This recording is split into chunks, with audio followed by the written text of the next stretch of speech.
Hello and welcome to Building the Impossible, the podcast for technical and scientific founders. I'm Jocelyn Houle. I've been coding since the 8th grade, and as a founder, investor, and tech lead, I've really only been interested in one question my whole career: how do really big ideas make their way into the real world? Today, we're talking with Jeff Reid at the Entrepreneurship Initiative at Georgetown, and we're going to cover topics such as using entrepreneurship as a life skill, opportunities in Africa, and how Jesuit values play into creating social good from entrepreneurship. I hope you like the show. Thanks for listening. Hi, Jeff. Great to see you. It's great to see you too. I'm super excited to interview you because I've been, working with you off and on at your, it was very nice of you to invite me to talk to your class here and there. So I appreciate you coming on. And the first question I want to start with is, what is the Georgetown Entrepreneurship Initiative that you founded? And are you also a professor of entrepreneurship? I've never understood that. Yeah, no, those are two great questions. So Georgetown University Entrepreneurship Initiative is something that I helped create almost 16 years ago. I was hired to get it off the ground. And our job is to really develop the future entrepreneurial leaders of tomorrow. We believe that entrepreneurship is one of the most powerful forces for good in the world. We deeply within our Jesuit values, we believe in a concept we call entrepreneurship for the common good, because entrepreneurs at their core are solving problems and creating value. Certainly, as long as they're doing that with some minimal level of or important level of values behind it, they're doing something great. So what we do is we want every single Georgetown student to develop an entrepreneurial mindset. We're not trying to turn everybody into a founder, but we think an entrepreneurial mindset is actually a necessary life skill in a world full of disruption. We certainly see plenty of disruption in our world today, and it only seems like it's going to increase. So the ability to have an entrepreneurial mindset means our students and future graduates can live in that world full of disruption. They can adapt, change, understand risk, deal with failure, try new things, and thrive when the world around them is changing, not just be a victim of disruption. So we do that with courses, pitch competitions, incubator programs, mentorship, internships, all kinds of things for students. Mm-hmm. And then we also support real companies, right? So most of the ones we work with are Georgetown alumni. Our students may start companies, but when they really get going, it's usually after they've graduated, maybe a few weeks after they graduated, or maybe many years after they graduate. We have a venture lab facility in D.C. We have an angel investor network, and once again, lots of mentoring, community connections, and lots of things to kind of drive that growth of real companies. Mm-hmm. You asked me about my job as a professor. I think Yes. They do call me a professor of the practice. That is part of my job title. Part of what that means is, I like to joke I'm not a real professor in a sense that I'm not doing research. I don't have a PhD, but I do get to teach and share and learn and along with the students. But I do think there's nothing more opposite from entrepreneur than tenure. So it's I live in a world full of tensions around all. Yeah. It's interesting too. I've sat in on your class a couple of times. It's very highly regarded. It's one of the most popular classes in the program. And I think what's interesting about it is the focus on entrepreneurship mindset and sort of the life skill of being entrepreneurial in your professional life, looking at your whole professional life, like from graduating with your MBA to mid-career to experienced career. I guess I mentioned this because it's such an interesting point of view. I think there's a lot of entrepreneurship and innovator centers that are a little bit based on like a factory model. They're like, we're going to put some technical founders in one end and like turn the handle and, generate some entrepreneurship out of it. But you kind of go a level deeper. Can you tell us a little bit about like how that works and why you do it that way? Sure. I mean, one of the best things about my job, and I absolutely love what I do, it's to be able to work as part of a university. We're an institution of higher education. We are not Y Combinator, right? So our primary goal is not to crank the handle and get more financial returns on the other end. We do believe in capitalism. We think it's great when people start and grow real companies. But we get to think about it from a more holistic and more longer term view. When we work with our students and our alumni and other groups that we work with, we like to think first and foremost about what's best for this individual human being, right? Like, what is their best path? How can we Hmm. give them things that can help them thrive and succeed? Sometimes the particular business they may be trying to start is an amazing choice for them. Sometimes it's not. And either way, we want to keep in mind, like, this business doesn't work. That's not the end of the story, right? The ability to start and grow a particular company is not the long term outcome. That's not the only thing that matters. So we do think Hmm. about entrepreneurial mindset, not just in the context of starting a particular business you're working on, not even always about starting a business. It's just about being able to adapt and change and deal with disruption and understand opportunities and risk and maybe a little bit of failure here and there along the way too. So those are things that we like to have people learn, develop, practice, and get better at, no matter what job title they might have. It's so interesting because, we've just gone through a lot of, I've worked in tech for the last, whatever, 20 years, and there's been a lot of evolutions of what it means to be entrepreneurial and a lot of mythology as well. Yep. From your perspective, what does it mean now, like right now? Because I think the situation's changing for these MBAs just as we speak. Yeah. The world, once again, disruption is happening in our world, certainly in higher education and business education. The MBA program is one of the groups that we do work with at Georgetown. And traditionally, they have a lot of interest in entrepreneurship.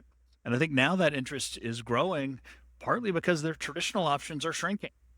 Banks, consulting firms, big tech, all the traditional hiring groups, the hiring firms, employers are pulling back or changing or trying to figure out how they're dealing with AI and other changes going on. So yeah, it is a different time for our MBA students.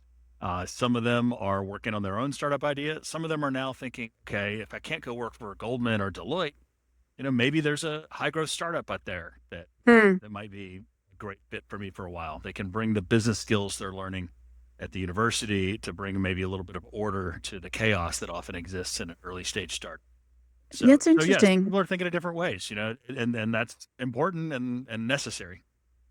Yeah, I didn't think about it that way, right? Because I guess that's true. If the traditional recruitment is drying up a little bit, then it might push more people into entrepreneurship, because you know, nothing drives inspiration more than necessity, right? Right? Those loans aren't going to pay themselves. So yeah, that's interesting. Well, I have a million questions about the program itself, but let me kind of back up a little bit to like how did this come to be? Did you just call up Georgetown one day and say, like, here's an innovation center for you, or like how did you get involved in the innovation biz?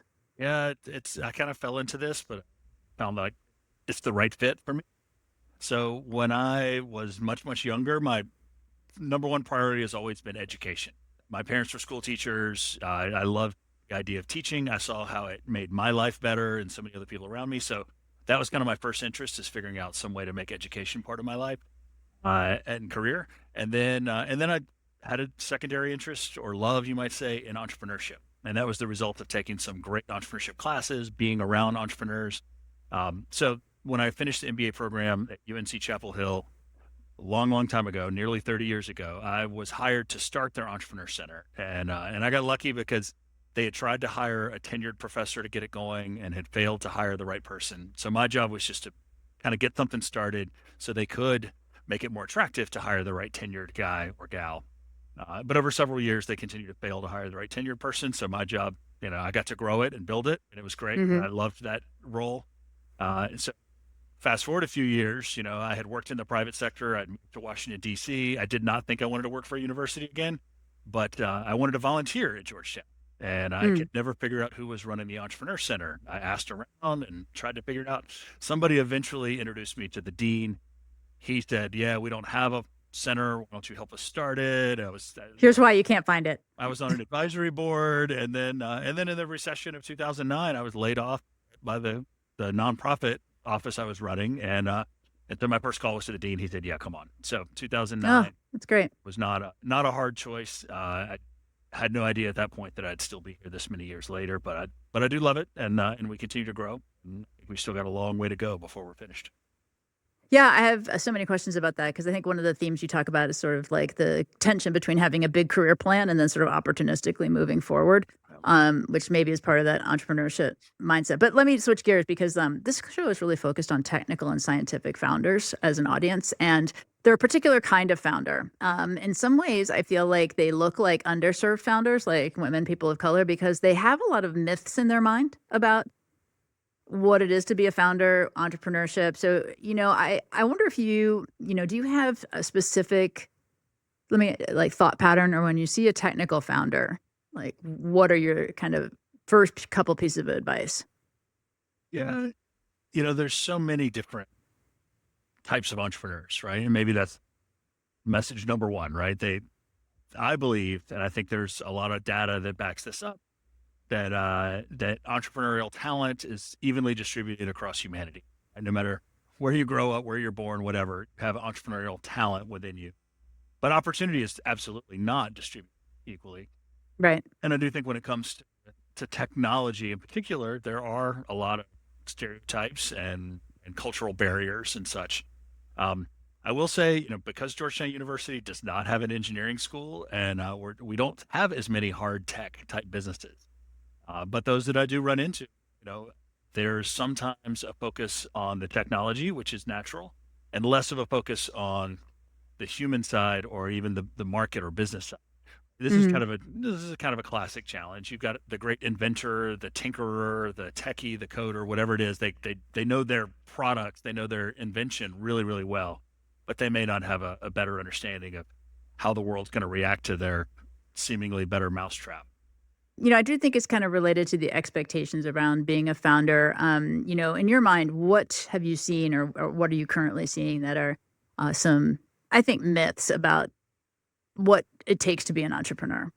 Yeah, well, it's a great question, and I have seen this in the 16 years I've been at Georgetown. Is people often say, "Well, you don't have a bunch of coders or a bunch of engineers around, so how can you have an entrepreneurship program?"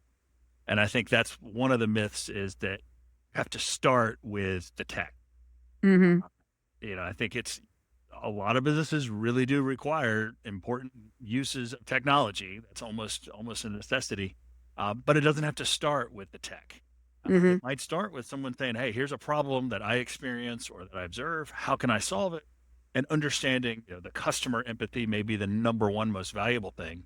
If you figure out one of the great things I've seen change over the years is the ability to build the tech has gotten easier, easier, and easier. So, the requirement that you have a coder on your team on day one is not necessarily.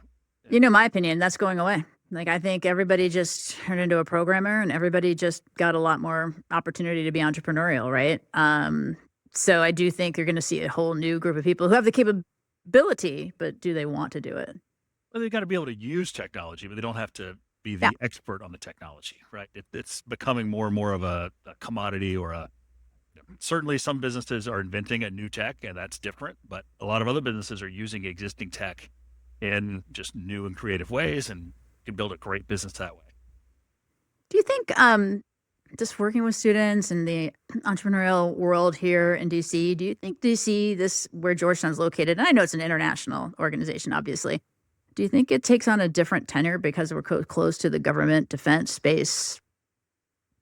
Culture matters in Hmm. entrepreneurial ecosystems, entrepreneurial communities, and certainly the culture around Washington D.C. We're known for our government. That's the number one thing people think of when they think of Washington. And yes, that's good and bad. And I think traditional government mindset is often a win lose kind of mindset.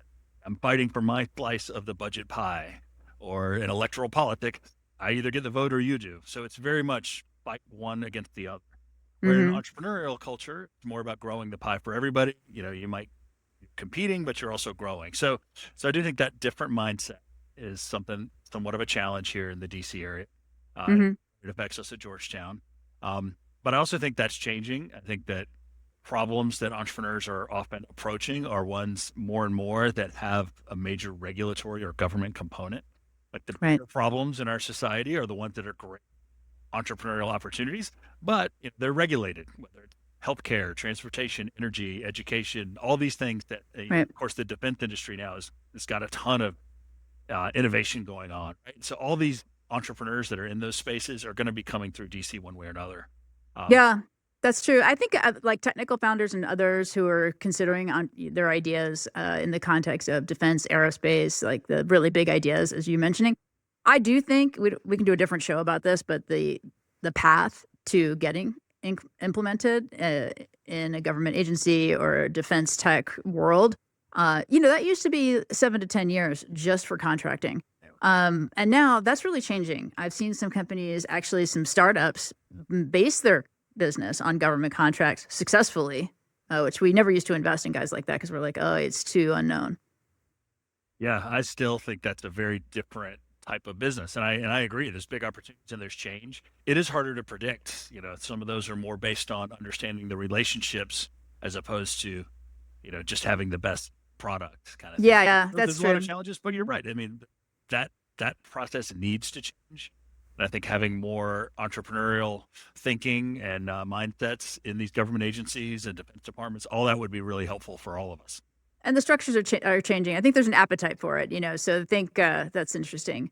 Okay, we're going to talk about entrepreneurship a little bit more, and then I really want to kind of dissect a little bit more of the innovation center itself. What do you think, like, is the most unwelcome piece of information that you would share with founders and entrepreneurs? What is the gotcha for most people? Maybe it just goes back to the very simple thing of don't fall in love with your product, fall in love Mm-hmm. with the customer's problem. Mm-hmm. And I think that might be from Steve Blank, the idea that no matter how good your new widget is, you got to find somebody that cares, and that's the customer's got. So, Yeah. that one of the top reasons startups fail is they think they've got the answer and they don't have the empathy. Yeah. And it's so hard. It's so easy for us to talk about, but it's so easy to have it happen when you are working on something 24/7 for 6 or 8 months and everybody you talk to kind of blows smoke up your skirt about how great you are and how great your idea is. And then it comes as a rude awakening. Oh yeah, I mean, day one of our programs, we want our aspiring entrepreneurs to be getting out talking to strangers and not Mm-hmm. not just talking to them, but listening to them. And this not Mm-hmm. just any stranger.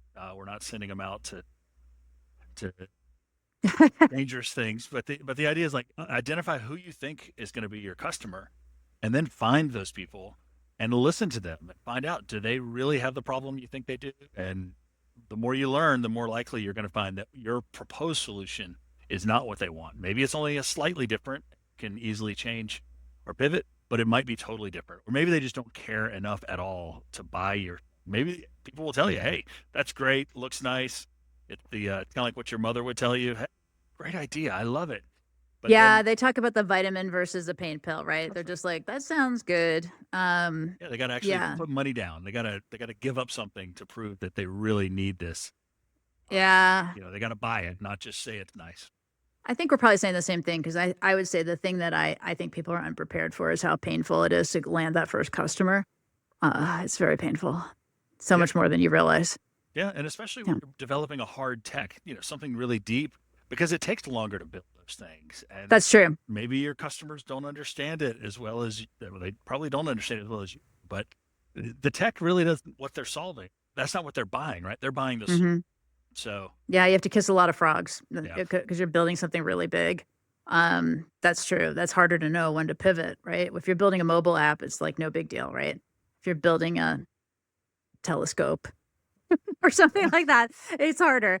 Yeah, that makes sense. So listen, let me switch gears a little bit because I do really think, I'm talking about the piece that I see the most is when you're working with students. And by the way, I think what gives you credibility is that you do have relationships with students. You're not just on like sitting on your hill, you know, coordinating an ecosystem around innovation, which always sort of sounds to me like someone's looking for their next job.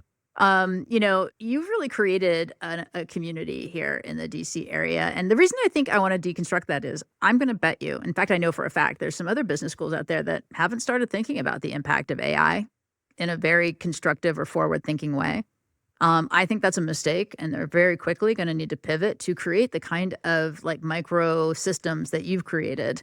So like put yourself in the and I have maybe business people too, right? And so put yourselves in the shoes of like, let's say you work in a name brand MBA program, but like they don't have this function today. What are the pillars and how do you get there? So, I think my job is about building community, culture, ecosystem, as you described it. My job is not to create the best curriculum or the best set of pitch competitions. Those are pieces of it, but the ultimate goal is really we're trying to do culture change. I don't just want to build an amazing program for the 10 students a year who might be actively working on a promising startup. I want Somebody's going to capture those kids. Yeah, I mean that's we do want to serve those students, but that's not the end goal, Mhm. right? The Mhm. end goal is to have the thriving ecosystem, which means we need lots and lots of people doing lots and lots of stuff. We need to make it extremely easy, like an incredibly low bar to entry. Mm. We want anyone who wants to be a part of our community to feel welcome. Mhm. So one of our kind of mantras is lots of on ramps, and so we don't want people to think of our program as only a business school thing or only for MBA students. We work out of our business school building. My professor role is, I'm part of the business school. That's where I'm housed. But we want everybody on the university campus to feel like they're welcome.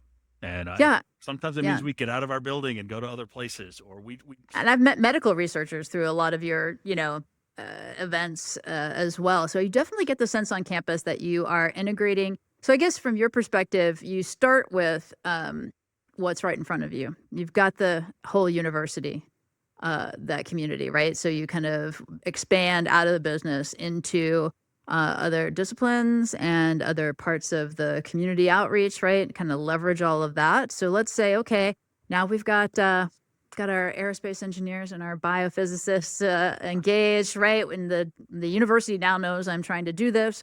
Then, like, how do you get out in the community? Because I mean, I've done this a long time, and I have a pretty big network. And even get up in the morning and I'm like, yeah, who is the most important to talk to? What do I do? Because there's so much opportunity, it's almost overwhelming. Yeah, it is. Just this week, I've got one evening this week. I'm going to have 3 different events.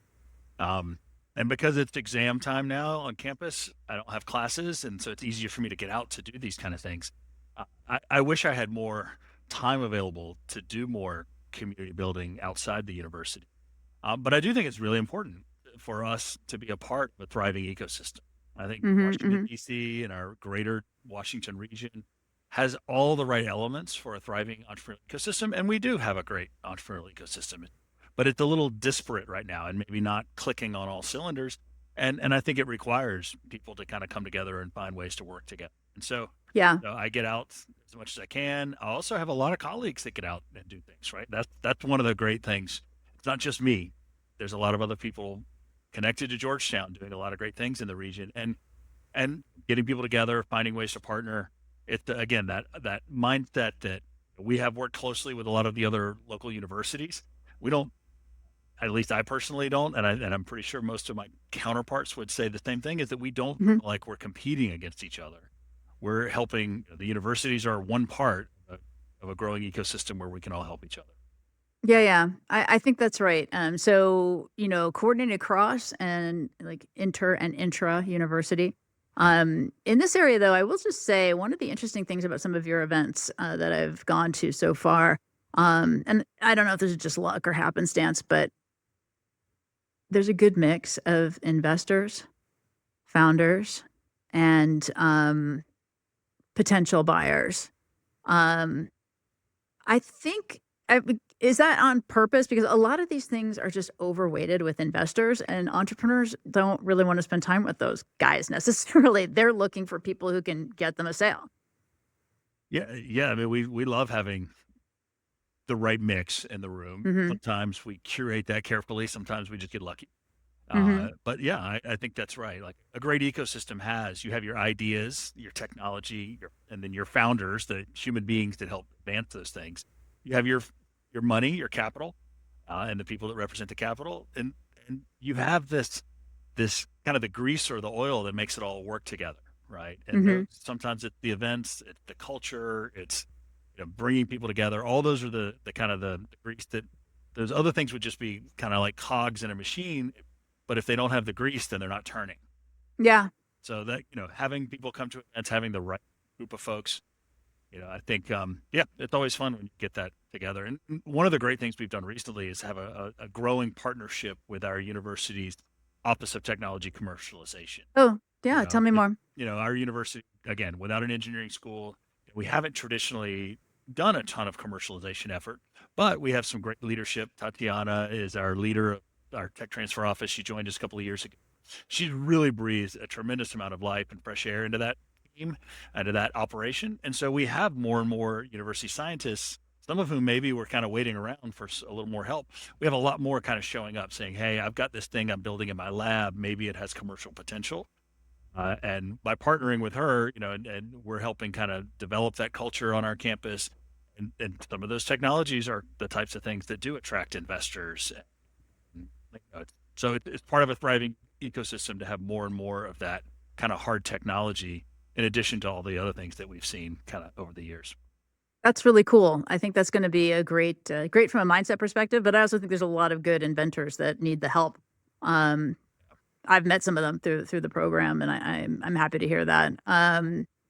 What do you when I work with students, and I work with a lot of students and young people who are founding their first company, maybe, I'm surprised how mm, like lacking in boldness they can be sometimes. They're afraid of saying the wrong thing or doing the wrong thing. They get very like engaged with research. Like that's my observation is like they're kind of solving for the perfect. I mean, I often advise people to do like it should feel crappy, like almost not good enough. Yeah, I see that all the time too. I completely agree. And I think at least some of that, if not a lot of that, is driven by the way our educational system is set. Hmm. The students that come to a place like Georgetown, they've had to play a certain game and do that very, very well. Yeah. And that means don't get out of line. You basically get the right grades, do the right extracurriculars, and you get into the right college. And then there's a tremendous amount of pressure to then get the right job out of college. And so a lot of our students feel this pressure to stay on the right path. I think it's always been true that a teenager or a undergraduate student doesn't want to speak up in class because what if my friends think I'm stupid, right? I think that same thing taken to the next level of, hey, why should I do something different and take risk because I might fail? And they, at least a large percentage, haven't had that real failure in their life before. I mean, I love young people and I don't want to criticize, but I have teenagers, young people. So do you in my house, in your house. And it's just an interesting kind of thing. I see so many people who are like, I really want to go into consulting or law. And I'm like, why? Like, I think that's cool. But if in the entrepreneurial side of me thinks like, why wouldn't you be a product manager or do something else, do something a little bit unexpected? So I feel like I'm hearing that so much more as people are looking for a little bit more safe territory. And I think from an entrepreneurial perspective, it's going to get interesting soon because now there's just going to be a ton more opportunity and really very few excuses available. Yeah, some of the greatest periods of innovation come in the darkest times economically, right? Right. The opportunity cost is very different. If you I should be honest, right? Well, a couple of things, right? First, not every young person is going to be the same.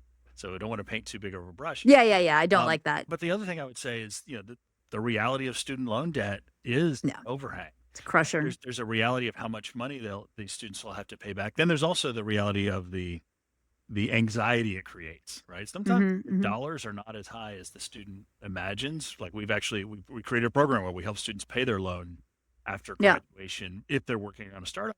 And sometimes the amount of money is relatively small, but the anxiety that they have, like I've got to get a job so I can pay off my debt. It's all of it. But I agree, like, yeah, when those 6-figure or plus whatever jobs are no longer coming to campus, hiring you out of the career center, you've got to find something else to do. And I do think hopefully we'll see a great explosion of innovation coming out of this. Yeah. I mean, I believe that will happen. Definitely. Well, one of the things, and I didn't prepare you for this in our pre-conversation, so we can skip it if you want, is, I always think it's so helpful to have some like case studies of students who have gone through your program, or even like, or maybe parts of the organization that have benefited by partnering with you. Let's just take a couple of examples and I'll prompt you so you can have some time to think. Like you said, to you, what's an example of someone who gained an entrepreneurial mindset when they may not have had it before? Um, just the example that comes to mind initially is a woman named Shavini Fernando. I think you may have been in my class with her before. She's also a frequent guest speaker, so thanks to you and her. She came to the U.S. because of a health condition. She went through graduate school. She invented a device, all Oh, not trying to become an entrepreneur, right? I've hmm, actually got a prop here. Her device is called OxyWear. Then I do remember her. yeah, an ear wearable pulse ox meter, right? So measures blood oxygen on the ear, and partly because it's an actual device, right? It's hard to build these things. It's not like an app, although it does have an app. Anyway, wear it on your ear, measures your blood oxygen all day long. So she invented this because she has a health condition where this would be helpful to her. She actually tried to get bigger companies that might have been more well positioned to build this device. She basically said, "You guys should do this. Why don't you?" Mhm. And they all basically said, "Go away, little girl. Mm. Leave us alone. We're doing fine without you and your little toy." Um, I may be paraphrasing. I don't know exactly what they said, but point is, she became an entrepreneur not because she decided one day she wanted to be an entrepreneur.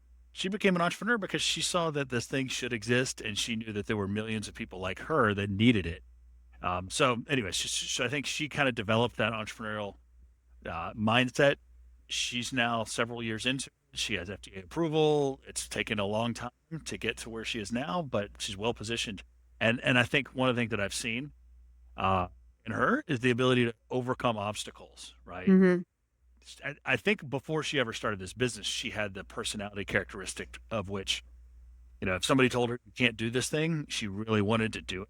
So that's something that helped her along the way. But she's developed, Mm. she knows about growing a team, raising capital, all these things she didn't know before. She's learned along the way, Hmm. become not just an inventor of a cool device, but a real entrepreneurial leader. Now, hopefully that'll continue to pan out as her company grows. That is a really cool story, and I'm glad that she's still, out there building that company because that's a great example of someone who just has a passion, a serious idea, Yeah. and has to talk to a lot of people about it. And in the medical world, you can't change your idea for every customer feedback. You have to have a deep belief. So that's a great example. In fact, I think one thing that kind of jumped to mind too is that I've met her because I've gone out and done some of your classes or events. I guess this is actually not a good segue, but I will just say I thought of this real quick is that, entrepreneurs who are just in the DC region should be coming, these things are publicized, but they're not like widely publicized. You don't have a big marketing budget, and neither do any of the big universities. But they all run really great events that are like highly humanized. It's very easy to be in a room of 20 people and meet a couple of interesting connections. So, people, like this woman are available to you, but you have to show up. Yeah. Yeah. She's definitely getting a lot of press and attention. She's got a great personal story. But yeah, to meet those kind of folks, that's right. That's one of the reasons I'm going to several events this week is to see who the next entrepreneurs might be that are kind of like her. Of And course, we're the worst. You and I feel like you and I will just go to like the opening up an envelope. We're like, yep. great. That's great. And that's one of the things I learned, earlier in my career. I was between my university jobs, I was basically a sales rep for a law firm. And we Mm, worked with venture capital firms and basically the idea that everybody wants to know who the next great entrepreneur is, but right. not everybody's there the day that person begins to show those signs. And so you need to have that referral network. You need to be able to get out and find people, go to the events and kind of see who they are. Once everybody else knows about it, it's too late if you're like an early stage investor necessarily or things like that, right? So yeah, it's fun and it's also fun. That's one of the things that I've learned over the years. I don't take it for granted. Like entrepreneurial community is way more interesting than just about any other community that I can imagine. Yeah. Maybe if you were Yeah. hanging with a bunch of comedians or I don't know, something like that, it might be more fun. But entrepreneurs by nature are interesting. They're inventing. They've got a growth mindset. All That's these right. things that make it kind of fun and different to be around. And so yeah, so showing up and being a part of that community is actually really enjoyable. What I'm going to give you a chance to kind of if you plug some of the big events that are coming up. So if you're in the DC area and you want to like create a AI agent to search for upcoming events in the fall, like what I know you're kind of wrapping up your year now, but like what are some things to keep an eye out for? Well, one that Georgetown supports but isn't by no means responsible for is the DC Startup and Tech Week. Right? Mm, DC Startup and Tech Week has grown really big over the years. it And has. it's one of the only, like maybe the best kind of way to bring everybody together. It's, it's over several And days. it's real. I've been there before. It's not just a bunch of people selling services to entrepreneurs. They do real Yeah. workshops and have really good good social events that are really well balanced. That's a big one. I think it's in October. I don't have the dates, but we can Google that one. I'll do it. Another one that we do at Georgetown, which is always a lot of fun, is what we call Bark Tank. That's November 5th this year. It's going to be, it's our best student entrepreneurs. We have $100,000 in prize money. The Shavini, who developed the device I showed, she was our big winner a few years ago. We've had a lot of other kind of top dog winners at Bark Tank. This year, that event is going to be tied in with another entire day of programming called the Georgetown Entrepreneurship Summit. And so we're going to have some of our star entrepreneurial alumni coming in. Then we'll give awards to the best alumni in our entrepreneurial community. So a lot of fun That's things. cool. The Entrepreneurship Summit over a couple of days with Bark Tank included in that, November 5th and 6th. Yeah, I think that's really cool. That's an opportunity for a lot of folks. And no shade, but it's always good to get the word out early. Yeah. Well, and one of the ones that's really grown over the years is we call Venture in the Capital. That one has been in February and January timeframe for the last 3 years. That one's become a really big conference where it's the intersection of entrepreneurs, venture capital, and public policy. And Oh yeah. and so that's another one to keep an eye out for, Venture in the Capital. And who knows what the topics will be by then? It's just changing week to week. You never know. Yeah, And that's an important one. we've had some interesting folks. And yes, and I suspect it'll be interesting again this coming year. Yeah. That's really cool. So those are good to know about. One of the things I like to just wrap up with is, just right now. I mean, I know it always is changing, but right now, what are some of the resources that you are using to, build out your ecosystem, stay knowledgeable about what's kind of going on in the innovation world? What is something, podcast, article, movie, anything that you've been consuming lately that you think would be helpful and wanted to share? Well, there's always the new tech and trying to stay on top of the latest things. But I just finished reading the Alexander Hamilton biography that inspired the Broadway show. And I found it incredibly relevant to today's world. The creation of so many of our government systems and financial systems and why the country. I think you should definitely read that if you're interested in crypto. Yes, that's right. I mean, there's so much of it that, it's 40 years ago or 50 years ago for so many of these actions or these historical events, but it's very relevant to today. So I've been enjoying that. Plus you can listen to the music alongside reading them. So that's Right. great. I'm actually leading a group of students to go to Africa in a couple of weeks. So I've been trying to learn all I can about that, the entrepreneurial ecosystems and Rwanda and other parts of the continent there. I think that's a huge part of the future that a lot of Americans and a lot of entrepreneurs don't think of, that, tremendous entrepreneurial opportunity and already things happening on that continent that I'm excited to learn more. Yeah, people are excited about it. I mean, you hear about it and then goes away for a little while. But, there's some countries with like really educated populations and more venture flowing in than ever before. So I love the ability to continue to learn new things. So and I think this one is something we all should learn more about. So yes, what an amazing way to spend part of your summer. I love it. Would love to have you come back on the show and maybe talk a little bit about what you learned there, because it's just been a pleasure catching up with you, Jeff. Thanks for letting us understand a little bit about the ecosystem and the entrepreneurial mindset. Well, it's my pleasure. Thanks for the work you're doing here. Take care, Jocelyn.